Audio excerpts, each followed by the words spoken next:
जय श्री हरि विष्णु, राधे राधे। दोस्तों, आप सभी का मेरे चैनल में बहुत बहुत स्वागत है। आज हम आपके लिए माघ मास का महात्म्य कथा 5वां अध्याय लेकर आए हैं। कथा पूरी सुनिएगा और अच्छी लगे तो प्लीज़ लाइक, चैनल को सब्सक्राइब जरूर कीजिएगा। दत्तात्रेय जी कहते हैं कि हे राजन, एक प्राचीन इतिहास कहता हूँ। भृगवंश में ऋषिका नाम की एक ब्राह्मणी थी जो बालकाल में ही विधवा हो गई थी। वह रेवा नदी के किनारे विंध्याचल पर्वत के नीचे तपस्या करने लगी। वह जितेंद्रीय, सत्यवक्ता, सुशील, दानशीलता तथा तप करके देह को सुखाने वाली थी। वह अग्नि में आहुति देकर उच्च वृत्ति द्वारा छठे काल में भोजन करती थी। वह बालकाल धारण करती थी और संतोष से अपना जीवन व्यतीत करती थी। उसने रेवा और कपिल नदी के संगम में 60 वर्ष तक माघ स्नान किया और फिर वहीं मृत्यु को प्राप्त हो गई। माघ स्नान के फल से वह दिव्य 4000 वर्ष तक विष्णुलोक में वास करके शुंड और उपशुंड दैत्यों का नाश करने के लिए ब्रह्मा द्वारा तिलोत्तमा नाम की अप्सरा के रूप में ब्रह्मलोक में उत्पन्न हुई। वह अत्यंत रूपवती, गान विद्या में अति प्रवीण तथा मुकुट कुंडल से शोभायमान थी।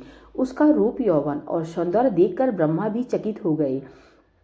वह तिलोत्तमा रेवा नदी के पवित्र जल में स्नान करके वन में बैठी थी।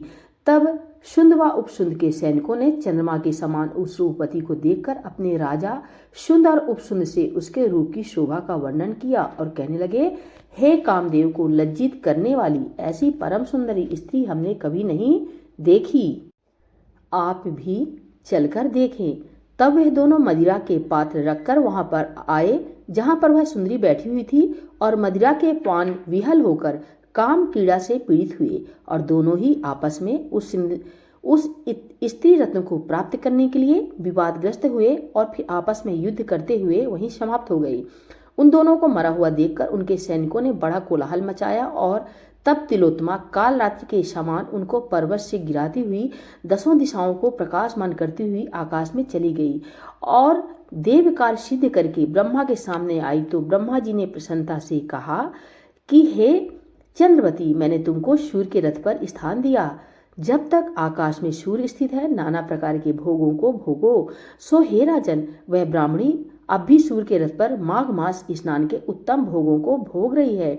इसलिए श्रद्धावान पुरुषों को उत्तम गति पाने के लिए यत्न के साथ माघ मास में विधिपूर्वक स्नान करना चाहिए।